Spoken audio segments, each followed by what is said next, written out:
ವ್ಯಕ್ತಿತ್ವ ವಿಕಾಸ education society ಓಕ್ಲಿ ವಿದ್ಯಾಮಂದಿರದಲ್ಲಿ ಮಕ್ಕಳ ದಿನಾಚರಣೆ ಅಂಗವಾಗಿ ಕಥಾ ಸಂಗಮ, ಭಾಷಣ ಸ್ಪರ್ಧೆ, ಚಿತ್ರಕಲೆ ಸ್ಪರ್ಧೆ ಆಯೋಜನೆ ಮಾಡಲಾಗಿತ್ತು. ಕಲಬುರಗಿ ನಗರದ ಎಂಬಿ ನಗರದಲ್ಲಿರುವ ವ್ಯಕ್ತಿತ್ವ ವಿಕಾಸ ಎಜುಕೇಷನ್ ಸೊಸೈಟಿಯ ವಿಕಾಸ ಇಂಗ್ಲಿಷ್ ಮೀಡಿಯಂ ಶಾಲೆ, ಕನ್ನಡ ಕಾನ್ವೆಂಟ್ ಹಿರಿಯ ಪ್ರಾಥಮಿಕ ಹಾಗೂ ಪ್ರೌಢಶಾಲೆ, ವಿಶಾಲ ಪದವಿ ಪೂರ್ವ ಕಾಲೇಜು, ಶ್ರೀಮತಿ ಕಮಲಾ ಬಸವರಾಜ್ ಪಾಟೀಲ್ ಓಕ್ಲಿ ಪದವಿ ಮಹಾವಿದ್ಯಾಲಯದ ವತಿಯಿಂದ ಮಂಗಳದೀಪ ಬೆಳ್ಳಿ ಮಂಟಪದ ಮೇಲೆ ಏರ್ಪಡಿಸಿದ ಕಥಾ ಸಂಗಮ, ಭಾಷಣ ಸ್ಪರ್ಧೆ, ಚಿತ್ರಕಲೆ ಸ್ಪರ್ಧೆ ಕಾರ್ಯಕ್ರಮಕ್ಕೆ ವ್ಯಕ್ತಿತ್ವ ವಿಕಾಸ ಎಜುಕೇಷನ್ ಸೊಸೈಟಿ ಆಡಳಿತಾಧಿಕಾರಿ ಶಶಿಕಲಾ ಜೆ ಪಾಟೀಲ್ ಹಾಗೂ ವೇದಿಕೆ ಮೇಲಿರುವ ಗಣ್ಯರು ಜ್ಯೋತಿ ಬೆಳಗಿಸುವ ಮೂಲಕ ಕಾರ್ಯಕ್ರಮಕ್ಕೆ ಚಾಲನೆ ನೀಡಿದರು. ಮಾಜಿ ಪ್ರಧಾನಮಂತ್ರಿ ಜವಾಹರಲಾಲ್ ನೆಹರು ಅವರ ಭಾವಚಿತ್ರಕ್ಕೆ ಪುಷ್ಪಾರ್ಚನೆ ಸಲ್ಲಿಸಿದರು. ಬಳಿಕ ವೇದಿಕೆ ಮೇಲಿರುವ ಗಣ್ಯರಿಗೆ ವ್ಯಕ್ತಿತ್ವ ವಿಕಾಸ ಎಜುಕೇಷನ್ ಸೊಸೈಟಿ ವತಿಯಿಂದ ಸನ್ಮಾನಿಸಲಾಯಿತು. ನಂತರ ಕಾರ್ಯಕ್ರಮದ ಮುಖ್ಯ ಅತಿಥಿ ಸ್ಥಾನ ವಹಿಸಿದ ಡಾಕ್ಟರ್ ನಯನತಾರ ಕಥಾ ಸಂಗಮ, ಭಾಷಣ ಕೌಶಲ್ಯ ಮತ್ತು ಚಿತ್ರಕಲೆ ಸ್ಪರ್ಧೆ ಕುರಿತು ಮಾತನಾಡಿದರು.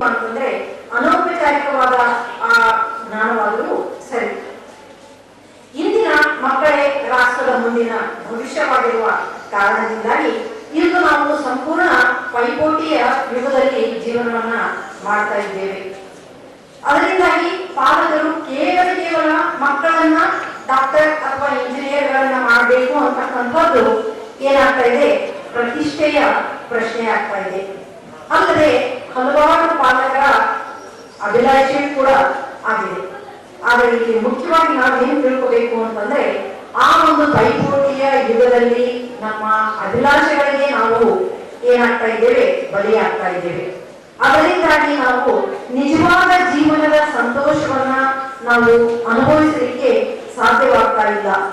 ಹೀಗಾಗಿ ನಾವು ಏನ್ ಮಾಡ್ಬೇಕಾಗಿದೆ ಅಂತಂದ್ರೆ, ಮಕ್ಕಳಿಗೆ ಕೇವಲ ಪಠ್ಯಕ್ಕೆ ಮಾತ್ರ ಸೀಮಿತಗೊಳಿಸದೆ ಪಠ್ಯೇತರ ಚಟುವಟಿಕೆಗಳಲ್ಲಿ ಅವರನ್ನ ತೊಡಗಿಸಬೇಕಾದದ್ದು ಇದು ಕೇವಲ ಶಿಕ್ಷಣ ಸಂಸ್ಥೆಗಳ ಕಾರ್ಯವಾಗಿಲ್ಲ.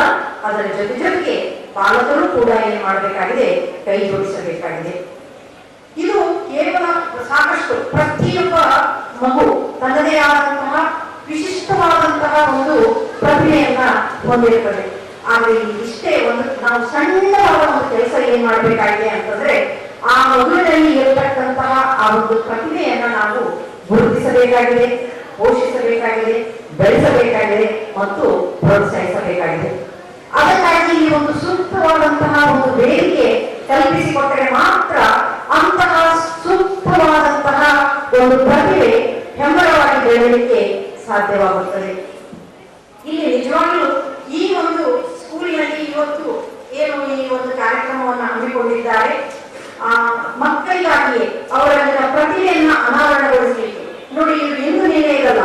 ಇಲ್ಲಿ ಕಥಾಸಂಗಮ ಅಂತಕ್ಕಂಥದ್ದು 24 ವರ್ಷಗಳಿಂದ, ಭಾಷಣ ಸ್ಪರ್ಧೆ ಅಂತಕ್ಕಂಥದ್ದು 17 ವರ್ಷಗಳಿಂದ, ಚಿತ್ರಕಲೆ ಸ್ಪರ್ಧೆ ಅಂತಕ್ಕಂಥದ್ದು ಅಂತರ್ಶಾಲಾ ವಿದ್ಯಾರ್ಥಿಗಳಿಗಾಗಿ ಹಮ್ಮಿಕೊಂಡಿರ್ತಕ್ಕಂಥದ್ದು ನಿಜವಾಗಿಯೂ ಇದು ಶ್ಲಾಘನೀಯ ವಿಷಯ ಅಂತಂದ್ರೆ ಕೂಡ ತಪ್ಪಾಗಲಿಕ್ಕಿಲ್ಲ, ಸಂತೋಷದ ವಿಷಯ ಕೂಡ ಹೌದು. ಸಾಮಾನ್ಯವಾಗಿ ಹೇಳಬೇಕಾದ್ರೆ ಇವತ್ತು ಎಲ್ಲ ಶಾಲಾ ಕಾಲೇಜುಗಳಲ್ಲಿ ನಾವು ಏನ್ ನೋಡ್ತಾ ಇದ್ದೇವೆ, ಮಕ್ಕಳನ್ನ ಕೇವಲ ಅವರನ್ನ ಪುಸ್ತಕದ ಗುರುಗಳನ್ನಾಗಿ ಮಾಡ್ತಾ ಇದ್ದೇವೆ. ಪರ್ಸೆಂಟೇಜ್ ಆಧಾರದ ಮೇಲೆ ನಾವು ಮಕ್ಕಳು ಎಷ್ಟು ಶಾಲೆರು ಅಥವಾ ಅವರೆಷ್ಟು ಇಂಟೆಲೆಕ್ಚುವಲ್ಸ್ ಅಂತ ನಾವೇನು ಅವರನ್ನ ಮಾನದಂಡವಾಗಿ ಪರ್ಸೆಂಟೇಜ್ ಅನ್ನ ಇಟ್ಕೊಳ್ತಾ ಇದ್ದೇವೆ. ಅದು ನಿಜವಾಗಿಯೂ ತಪ್ಪು ಅಂತ ನನ್ನ ಅನಿಸಿಕೆ. ಏಕೆಂದ್ರೆ ಇವತ್ತು ಮಕ್ಕಳನ್ನು ನಾವೆಲ್ಲ ಏನು ಓದಿಸ್ತಾ ಇದ್ದೇವೆ, ಅದು ಕೇವಲ ವಿದ್ಯಾರ್ಜನೆ ಆಗ್ತಾ ಇದೆ ಹೊರತು ಜ್ಞಾನಾರ್ಜನೆ ಆಗ್ತಾ ಇಲ್ಲ. ವಿದ್ಯಾರ್ಜನೆ ಅಂತಂದ್ರೆ ಕೇವಲ ಡಿಗ್ರಿಗಳನ್ನ ಮಾತ್ರ ಪಡೆಯುವುದು, ಡಿಗ್ರಿಗಳನ್ನ ಪಡೆದ್ರೆ ಅಷ್ಟೇ ಸಾಕು ಅಂತಕ್ಕಂಥ ಒಂದು ಮನೋಭಾವನೆ ನಮ್ಮಲ್ಲಿ ಏನು ಬೆಳೀತಾ ಇದೆಯಲ್ಲ, ಅದು ನಿಜವಾಗಿಯೂ ದುರಂತ ಅಂತ ನನ್ನ ಅನಿಸಿಕೆ. ಏಕೆಂದ್ರೆ ವಿದ್ಯೆಯೇ ಬೇರೆ, ಜ್ಞಾನವೇ ಬೇರೆ. ವಿದ್ಯಾವಂತರಾಗುವುದಕ್ಕಿಂತ ಇವತ್ತು ನಾವೇನಾಗಬೇಕಾಗಿದೆ, ಬುದ್ಧಿವಂತರಾಗುವುದು ಅವಶ್ಯಕವಾಗಿದೆ.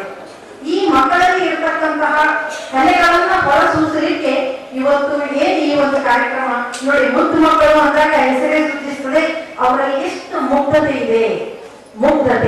ಇಲ್ಲಿ ಪ್ರಮುಖವಾಗಿ ನಾವು ನೋಡಬೇಕಾಗಿದೆ ಏನು ಅಂತಂದ್ರೆ, ಕಥೆಗಳ ಪಾತ್ರ ಎಷ್ಟು ಮುಖ್ಯ, ಯಾಕೆ ಕಥೆಯ ಒಂದು ಸ್ಪರ್ಧೆಯಲ್ಲಿ ಇಲ್ಲಿ ಆಯೋಜಿಸಲಿಕ್ಕೆ ಕಲಿಕೆಗೆ ಆದ್ಯತೆಯನ್ನು ನೀಡಲಾಗಿದೆ 34 ವರ್ಷಗಳ ಹಿಂದೆ. ನೋಡಿ, ಆ 34 ವರ್ಷಗಳಿಗಿಂತ ನನಗನಿಸ್ತದೆ ಇಂದು ಕಥೆಗಳು ಅಂತಕ್ಕಂಥದ್ದು ಈ ನೆಲೆಯಿಂದಲೂ ಇಂದು ಅತ್ಯವಶ್ಯಕವಾಗಿದೆ. ನಾವೆಲ್ಲ ಇಂದು ಅವಿಭಕ್ತ ಕುಟುಂಬಗಳಲ್ಲಿ ಜೀವನ ಮಾಡುವ ಒಂದು ಕಾರಣದಿಂದ ವಿಭಕ್ತ ಕುಟುಂಬಗಳಲ್ಲಿ ನ್ಯೂಕ್ಲಿಯರ್ ಫ್ಯಾಮಿಲಿಗಳಲ್ಲಿ ನಾವು ಜೀವನ ಮಾಡುವುದರಿಂದ ಕೇವಲ ತಂದೆ ತಾಯಿ ಮಕ್ಕಳು, ಅಲ್ಲಿ ಅಜ್ಜಂದಿರಿಗೆ ಅವಕಾಶವೇ ಇಲ್ಲ ಅಂತಕ್ಕಂಥ ಒಂದು ಪರಿಸ್ಥಿತಿ ಉಂಟಾಗಿರುವ ಕಾರಣದಿಂದಾಗಿ ಮಕ್ಕಳಿಗೆ ಯಾರು ನೈತಿಕ ವಿಷಯಗಳು, ನೈತಿಕ ಮೌಲ್ಯಗಳು, ಯಾವುದು ಸರಿ ಯಾವುದು ತಪ್ಪು ಅನ್ನುವುದನ್ನು ತಿಳಿಸಲಿಕ್ಕೆ ಅಲ್ಲಿ ಏನಾಗ್ತಾ ಇಲ್ಲ, ತಪ್ಪಾಗಲಿಕ್ಕಿಲ್ಲೇನೋ ಅಂತ ನನಗನ್ನಿಸ್ತಾ ಇದೆ. ವ್ಯಾಲ್ಯೂ ಎಜುಕೇಶನ್ ಅಂತ ಒಂದು ವಿಷಯವನ್ನು ಕಲಿಸ್ತಾರೆ ಸ್ಕೂಲ್ಗಳಲ್ಲಿ, ತಪ್ಪೇಳಿ. ವ್ಯಾಲ್ಯೂ ಎಜುಕೇಶನ್ ಅಂತಕ್ಕಂಥದ್ದು ಇವತ್ತು ಮಕ್ಕಳು ಎಲ್ಲಿ ಶಾಲೆಯಲ್ಲಿ ಕಲಿಬೇಕಾಗಿದ್ದು ನೋಡಿ ಎಷ್ಟು ವಿಪರ್ಯಾಸದ ಸಂಗತಿ ಇದು. ಇಲ್ಲಿ ನೈತಿಕ ಮೌಲ್ಯಗಳು ಶಾಲೆಯಿಂದಲ್ಲ ಮನೆಯಿಂದಲೇ ಪ್ರಾರಂಭ ಆಗಬೇಕಾಗಿದೆ. ಬಳಿಕ ಸಂಸ್ಥೆಯ ಡೈರೆಕ್ಟರ್ ವೀರಣ್ಣ ಗೌಡ್ಗಾವೆ ಮಾತನಾಡಿದರು. ಮತ್ತು ಶ್ರೀಮತಿ ಕಮಲಾ ಬಸವರಾಜ್ ಪಾಟೀಲ್ ಓಕುಳಿ BCA ಪದವಿ ಮಹಾವಿದ್ಯಾಲಯದ ಸಂಯುಕ್ತಾಶ್ರಯದಲ್ಲಿ ಹಮ್ಮಿಕೊಂಡಿರ್ತಕ್ಕಂಥ ಈ ಕಥಾ ಸಂಗಮ 24, ಭಾಷಣ ಸ್ಪರ್ಧೆ 17 ಹಾಗೂ ಚಿತ್ರಕಲಾ ಸ್ಪರ್ಧೆ 4, ಅಂತರಶಾಲಾ ಮಕ್ಕಳ ಕಥೆ ಹೇಳುವ ಸ್ಪರ್ಧೆ, ಭಾಷಣ ಸ್ಪರ್ಧೆ ಮತ್ತು ಚಿತ್ರಕಲಾ ಸ್ಪರ್ಧೆಗಳ ಉದ್ಘಾಟನಾ ಸಮಾರಂಭಕ್ಕೆ ಉದ್ಘಾಟಕರಾಗಿರುತ್ತಿರುವ ನಮ್ಮವರೇ ಆದ ನಮ್ಮ ಸಂಸ್ಥೆಯ ಆಡಳಿತಾಧಿಕಾರಿಗಳಾದ ಶ್ರೀಮತಿ ಶಶಿಕಲಾ ಜೆ ಪಾಟೀಲ್ ಓಕುಳಿ ಮೇಡಮ್ ಅವರೇ, ಮುಖ್ಯ ಅತಿಥಿಗಳಾಗಿ ಆಗಮಿಸಿದ ಡಾಕ್ಟರ್ ನಯನತಾರ ಅಸಫಲ್ಲಿ ಮೇಡಮ್ ಅವರೇ, ಅಧ್ಯಕ್ಷತೆಯನ್ನು ವಹಿಸಿರ್ತಕ್ಕಂಥ ನಮ್ಮವರೇ ಆದ ನಮ್ಮ ವ್ಯಕ್ತಿತ್ವ ವಿಕಾಸ ಎಜುಕೇಶನ್ ಸೊಸೈಟಿಯ ಪ್ರಧಾನ ಕಾರ್ಯದರ್ಶಿಗಳಾದ ಶ್ರೀ ಜಯರಾಜ್ ಜಿ ಪಾಟೀಲ್ ಓಕುಳಿ ಸರ್ ಅವರೇ, ಸಂಸ್ಥೆಯ ಎಲ್ಲ ಆಡಳಿತಾಧಿಕಾರಿಗಳೇ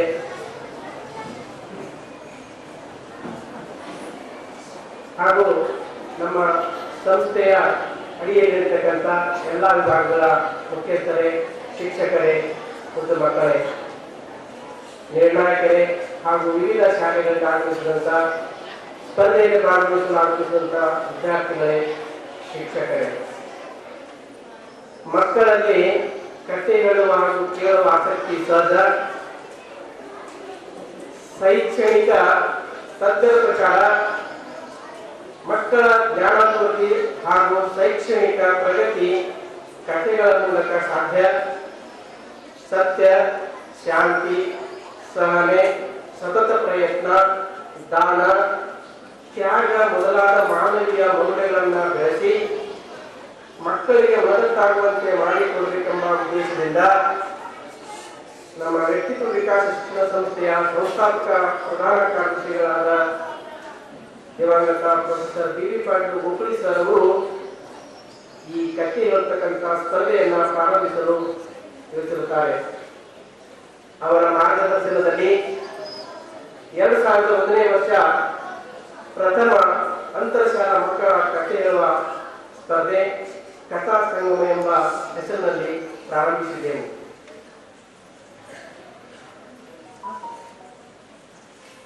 ಅಂದಿನಿಂದ ಪ್ರತಿ ವರ್ಷ ಮಕ್ಕಳ ದಿನಾಚರಣೆ ನಿಮಿತ್ತ ಈ ಸ್ಪರ್ಧೆಯನ್ನ ಏರ್ಪಡಿಸುತ್ತೇವೆ. ಕಥೆ ಹೇಳುವ ಸ್ಪರ್ಧೆಯನ್ನ 2 ಹಂತಗಳಲ್ಲಿ ನಡೆಸುತ್ತೇವೆ.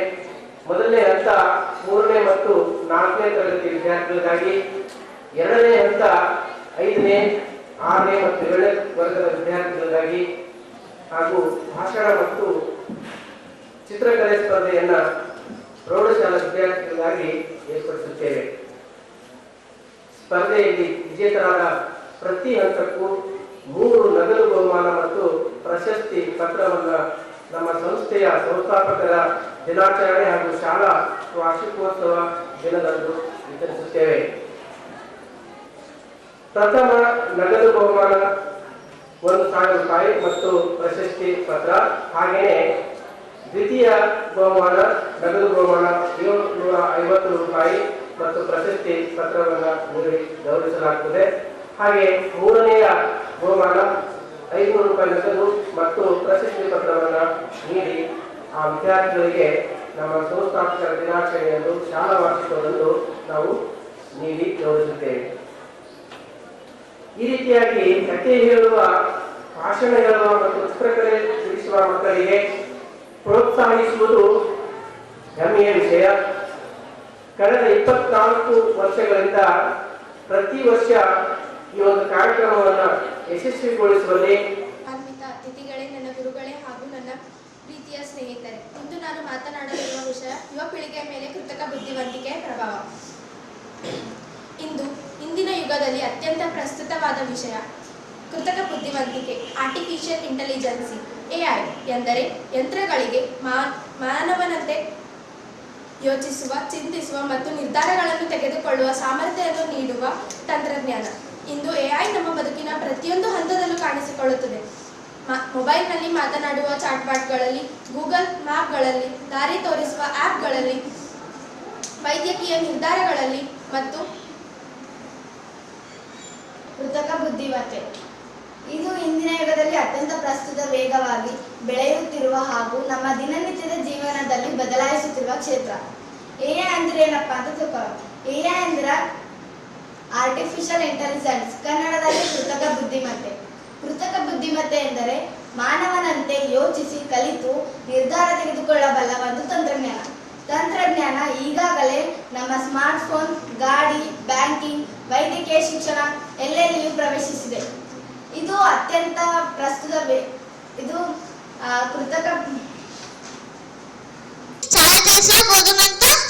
ಮತ್ತು ಹುಡುಗದ ಅಂತ ಸಾಕೋರಿಗೆ ಸಾಕೋರನ್ನ ಸತ್ತಿಲಿ ಕೊಟ್ಟಿರಲಿಲ್ಲ. ನಾ ಸತ್ತಿಲಿ ಕೊಟ್ಟಿನಂತೆ ನಾ ದೊಡ್ಡ ಇಷ್ಟು ಶ್ರೀಮಂತ ಆಗೇನೆ.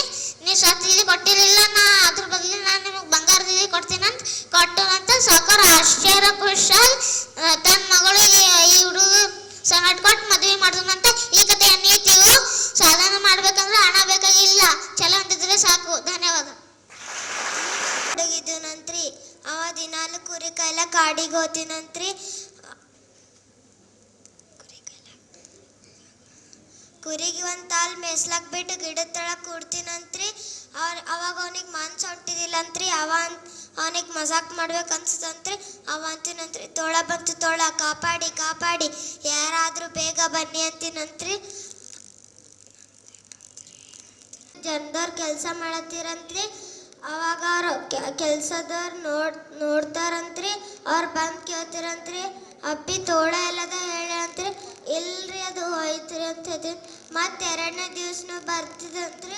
ಕುರಿಗಳಿಗೆ ಮೇಯ್ಸ್ಲಾಕ್ ಬಿಟ್ಟು ಮತ್ತೆ ಮಸಾಕ್ ಮಾಡ್ಬೇಕು ಅನ್ಸುತ್ತಂತ್ರಿ. ಮತ್ತೆ ಅಂತೀನಂತ್ರಿ, ತೋಳ ಬಂದು ತೋಳ, ಕಾಪಾಡಿ ಕಾಪಾಡಿ, ಯಾರಾದರೂ ಬೇಗ ಬನ್ನಿ ಅಂತೀನಂತ್ರಿ. ಅಲ್ಲಿ ಮತ್ತವ್ರು ಜನದವ್ರು ಬರ್ತೀರಂತ್ರಿ. ಅವ್ರು ಜನದವ್ರು ಕೇಳ್ತಿರಂತ್ರಿ, ತೋಳ ಎಲ್ಲದ ಹೇಳ. ಇಲ್ರಿ ಅದು ಹೋಯ್ತ್ರಿ ಅಂತ. ಮತ್ತು 3ನೇ ದಿವ್ಸನೂ ಬರ್ತೀನಂತ್ರಿ. ಅವಾಗ ಅಂತೀನಂತ್ರಿ, ಅವನೇ ಕುರಿಗಳಿಗೆ ಒಂದು ತಾಲ್ ಮೇಯ್ಸ್ಲಾಕ್ ಬಿಟ್ಟು ಮತ್ತೆ ಬಣ ಸಾವುಕಾರ ಒಂದೂರಲ್ಲಿ ಒಬ್ಬ ಜಿಪ್ಪಣ ಸಾವುಕಾರ ಇದ್ದನು. ಅವ ಜಿಪ್ಪುಣ ಇದ್ದೇನ್ರಿ. ಅವ್ನ ಮನೆ ಎದುರು ಒಂದು ಬೋರ್ಡ್ ಹಾಕೊಂಡಿನ್. ಆ ಬೋರ್ಡಿನ ಹೆಸರ ತ ಥ ದ ದ ನ.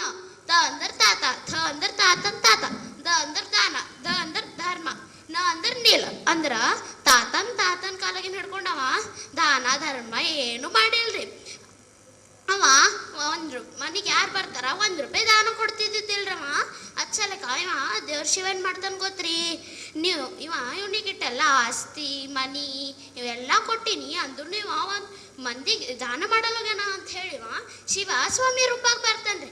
ಬಂದು ಹೋಗಿ ಅವ್ನ ಮನೆ ಎದುರು ಏನು ಕೇಳ್ತಾರ, ಭವತಿ ಭಿಕ್ಷಾಂದೇಹಿ ಭವತಿ ಭಿಕ್ಷಾಂದೇಹಿ ಅಂದ್ರೆ, ಯಪ್ಪ ನಾ ಈಗಾರ ಬೀಜ ಇಲ್ಲತ್ತಿದ ಹೊಲಕ್ಕೆ ಹಾಕ್ಲಕ್ಕ ನಾ ಯಾವಾಗ ರಾಶಿ ಮಾಡ್ತಾ ಅವಾಗ ಬಾ ಅಂದ. ಆಯ್ತು ಯಪ್ಪ ಆಯ್ತು ಹೋತಾನ್ರಿ. ಇವ ಮತ್ತೆ ಹೋತಾನ. ಅವ ರಾಶಿ ಮಾಡಿ ಮನೆ ಕಾಲು ಇಟ್ಟಲ್ರಿ ಇವ ಬರ್ತಾನ. ಮತ್ತು ನಾ ಇವ ಜಿಪ್ಪಣ ಸೌಕರ್ಯ ಏನಂತಾನೆ ಗೊತ್ತ್ರಿ, ನಾ ಈಗಾರ ರಾಶಿ ಮಾಡಿ ಬಂದಿದ್ದ, ನಾ ಯಾವಾಗ ಚೀಲ ತುಂಬ್ತಾ ಇರ್ತಾ ಅವಾಗ ಬಾ ನೀ ಅಂತನ್ರಿ. ಆಯ್ತಪ್ಪ ಆಯ್ತು ಚೀಲ ತುಂಬಪ್ಪರಿಗೆ ಬರ್ತೀನಿ ಅಂತಂದು. ಇವ ಜಿಪ್ಪಣ ಸಾವುಕಾರ ಚೀಲ ತುಂಬಪ್ಪರಿ ಅವನಿಗೆ ನೆಂಬ ಬರ್ತದೆ. ನಾ ಇವನಿಗೆ ಯಾವಾಗ ಚೀಲ ಯಾವಾಗ ಬಾ ಯಾವ ಟೈಮಿಗೆ ಬಾ ಅಂತಿದ್ದ ಆ ಟೈಮಿಗೆ ಬಂದಾನಿವ. ಯಾಕೆ ಈಗನೂ ಬರ್ತಾನ ಅಂತ ಹೇಳಿ ಏನು ಮಾಡ್ತಾನೆ ಗೊತ್ತ್ರಿ, ಅವ್ನ ಹೆಂಡತಿ ಕರಿತಾನವ. ಏಲ್ ಬಾರೆ ಅಂತ ಕರ್ದಿ ನಾ ಸತ್ತಂಗ ಬೀಳ್ತೀನಿ, ನೀ ಹೊಡ್ಕೊಂಡು ಬಡ್ಕೊಂಡು ಅಳ್ಳಕ್ಕೆ ಶುರು ಮಾಡು ಅಂತ ನೀವ ಈಕಿ ಹೆಂಡ್ತಿ ಏನ್ಬೇಕು, ನಾವು ಅಲ್ಲೋ ಯಪ್ಪೋ ನಾವು ಅಲ್ಲ ಅಂದ, ನೀ ಏನ್ರ ಅಳ್ಳಿಲ್ಲ ನಿನಗೆ ಡೈವರ್ಸೇ ಕೊಟ್ಟು ಬಿಡ್ತೀನಿ ಅಂತ ಹೇಳ್ರಿ ಈಕಿ ಹೆಂಡ್ತಿ. ಡೈವರ್ಸೇ ಕೊಟ್ಟು ಬಿಡ್ತೀನಿ ಅಂದಾಗ ನೀ ಆಯ್ತು ಆಯ್ತು ಮಾಡ್ತೀನಿ ಅಂತ ಹೇಳ್ತಾನೆ ಇವ, ಮಾಡ್ತೀನಿ ಅಂತ ಹೇಳ್ತಾಳೆ ಈಕಿ. ಅವ ಹಿಂಗೆ ಬರ್ತಾ ಇರ್ತಾನ, ಇವ ಅಲ್ಲೇ ಬಿದ್ದು ಬಿಡ್ತಾನ. ಈಕಿ ಶುರು ಮಾಡ್ತಾಳ ಹೊಡ್ಕೊಂಡು ಬಡ್ಕೊಳ್ಳೋ, ನೀ ನನಗೆ ಇಲ್ಲೇ ಇಟ್ಟು ಹೋದಲ್ಲೋ ಯಪ್ಪ, ನೀ ಏನೂನೇ ಮುಗಿಸಿ ಹೋಗಿಲ್ಲ ಅಲ್ಲೋ ಯಪ್ಪ ಅಂತ ಶುರು ಮಾಡ್ತಾಳೆ. ಇವ ಸ್ವಾಮೀಜಿ ಏನಂತನ್ ಗೊತ್ತ್ರಿ, ನಾ ಎಲ್ಲಿ ತಕ ಬಂದಿದ್ದ, ನಾ ಇವನಿಗೆ ಮಣ್ಣು ಹಾಕೇ ಹೋದ ಅಂತ ಕುಂತು ಬಿಡ್ತಾನವ, ಅಲ್ಲೇ ಮಣ್ಣು ಹಾಕಿ ಹೋದ್ ಕುಂತು ಬಿಡ್ತೀನಿ ಅಂದಾಗ ಅವನಿಗೆ ಮೈ ಎಲ್ಲ ತೊಳಿತಾರ, ಕುಂದರ್ಸಿ ಅಲ್ಲೇ ಕುಂದರ್ಸಿ ಅವ ಹಳ್ಳು ಕಣ ತೆಗೆದು ನೋಡಿದ ಆ ಸ್ವಾಮೀಜಿ ಎದುರೇ ಇರ್ತಾನ ಅಂತ ಹೇಳಿ ಮಾತವ ಕಣ ಮುಚ್ತಾನ, ಹಂಗೆ ಕುಂತಿರ್ತಾನ. ಅವನಿಗೆ ಬತ್ತಿ ಎಲ್ಲ ಇದು. ಈ ಸಂದರ್ಭದಲ್ಲಿ ವ್ಯಕ್ತಿತ್ವ ವಿಕಾಸ ಎಜುಕೇಷನ್ ಸೊಸೈಟಿ ಆಡಳಿತ ಅಧಿಕಾರಿ ಶಶಿಕಲಾ ಜೆ ಪಾಟೀಲ್, ವ್ಯಕ್ತಿತ್ವ ವಿಕಾಸ ಎಜುಕೇಷನ್ ಸೊಸೈಟಿ ಅಧ್ಯಕ್ಷ Jayaraj Patil, Vikas English medium school ಮುಖ್ಯ ಶಿಕ್ಷಕಿ Shrimati Renuka Kinigi, Kannada convent higher primary ಮುಖ್ಯ ಶಿಕ್ಷಕಿ ಶ್ರೀಮತಿ ಜಯಶ್ರೀ ರಾಚೋಟಿ, ಕನ್ನಡ ಕಾನ್ವೆಂಟ್ ಹೈಸ್ಕೂಲ್ ಮುಖ್ಯ ಶಿಕ್ಷಕಿ ಶ್ರೀಮತಿ ಸುನಂದಾ ಮೇಳ್ಕುಂದಿ, ವ್ಯಕ್ತಿತ್ವ ವಿಕಾಸ ಎಜುಕೇಷನ್ ಸೊಸೈಟಿ ಆಡಳಿತ ಮಂಡಳಿ, ಶಿಕ್ಷಕ ವೃಂದ ಹಾಗೂ ಮಕ್ಕಳು, ಪೋಷಕರು ಸೇರಿದಂತೆ ಹಲವಾರು ಗಣ್ಯರು ಮಕ್ಕಳ ದಿನಾಚರಣೆಯಲ್ಲಿ ಪಾಲ್ಗೊಂಡಿದ್ದರು.